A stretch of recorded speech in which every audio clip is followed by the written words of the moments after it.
எல்லாருக்கும் வணக்கம். என் பேர் Suganthi. Welcome to your recipes diary. இன்னைக்கு நம்ம வாழைப்பூ பொரியல் எப்படி செய்யறதுன்னு பார்க்க போறோம். பொதுவாக வாழைப்பூனாலே கர்ப்பப்பைக்கு நல்லதுன்னு நிறைய பேருக்கு தெரியும்.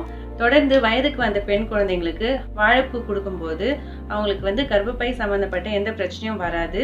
அதே மாதிரி இன்ஃபர்டிலிட்டியும் அவாய்ட் பண்ணலாம். இந்த வாழைப்பூல பார்த்தீங்கன்னா நிறைய வைட்டமின்ஸ் அண்ட் மினரல்ஸ் இருக்கு. பிளட்டை பியூரிஃபை பண்ணவும் பயன்படுது. வாழைப்பூவை தொடர்ந்து சாப்பிட்றவங்களுக்கு டயபெட்டிஸும் வராமல் தவிர்க்கலான்னு சொல்கிறாங்க. இந்த இன்ஃபர்மேஷன்ஸ் எல்லாமே உங்களுக்கு யூஸ்ஃபுல்லாக இருந்துச்சுன்னா வீடியோவை லைக் பண்ணுங்கள். வாங்க இப்போ வாழைப்பூ பொரியல் எப்படி செய்யறதுன்னு வீடியோக்குள்ளே போய் பார்க்கலாம்.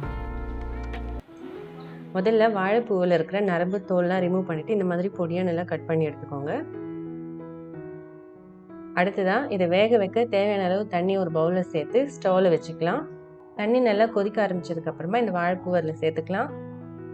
லோ டு மீடியம் ஃப்ளேமில் ஒரு 10 நிமிஷம் இந்த வாழைப்பூவை தண்ணியில் நல்லா வேக விடலாம். இப்போ இதை ஒரு ஃபில்டரில் நல்லா வடிகட்டி எடுத்துக்கலாம்.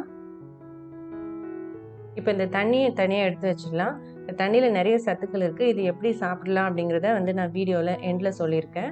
அடுத்ததாக ஒரு மிக்சி ஜாரில் 1/2 இன்ச் இஞ்சி, 2 பச்சை மிளகாய், 1 கப் துருவின தேங்காய் சேர்த்துக்கலாம்.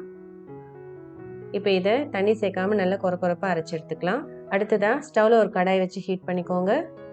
2 டேபிள் ஸ்பூன் எண்ணெய் சேர்த்துக்கோங்க. 1 டீஸ்பூன் உளுந்து, 1 டீஸ்பூன் கடலைப்பருப்பு, 1 டீஸ்பூன் கடுகு சேர்த்துக்கலாம். கடுகு நல்லா பொரிஞ்சு பருப்புலேருந்து நல்லா பச்சை வாசனை போகிற வரைக்கும் நல்லா இதை வதக்கிக்கோங்க. ஒரு வரமிளகாய் உடச்சிட்டு சேர்த்துக்கலாம். 2 கொத்து கருவேப்பிலை சேர்த்து நல்லா கலந்து விட்டுக்கலாம். இப்போ இதில் நம்ம அரைச்சி வச்ச தேங்காய் மசாலா சேர்த்துக்கலாம். இப்போ இந்த தேங்காய் மசாலா நல்லா கலந்து விட்டுட்டு ஒரு 2 நிமிஷத்துக்கு லோ ஃப்ளேம்லேயே நல்லா வதக்கிக்கோங்க. தேங்காய் கொஞ்சம் லைட்டாக கிறிஸ்பானதுக்கப்புறமா நம்ம வடிகட்டி வச்ச வாழைப்பூ சேர்த்துக்கலாம்.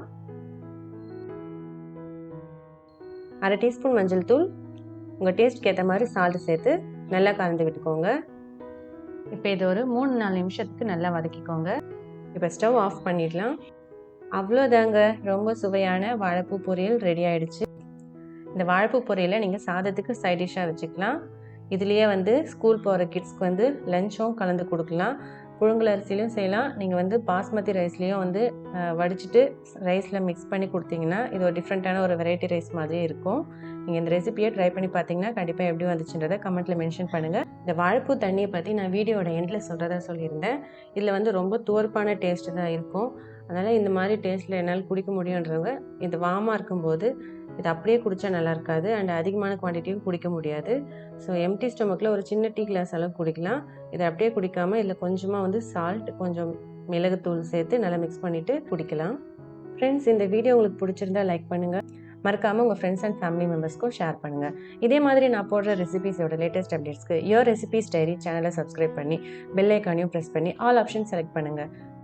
தேங்க்யூ. பாய் பாய்.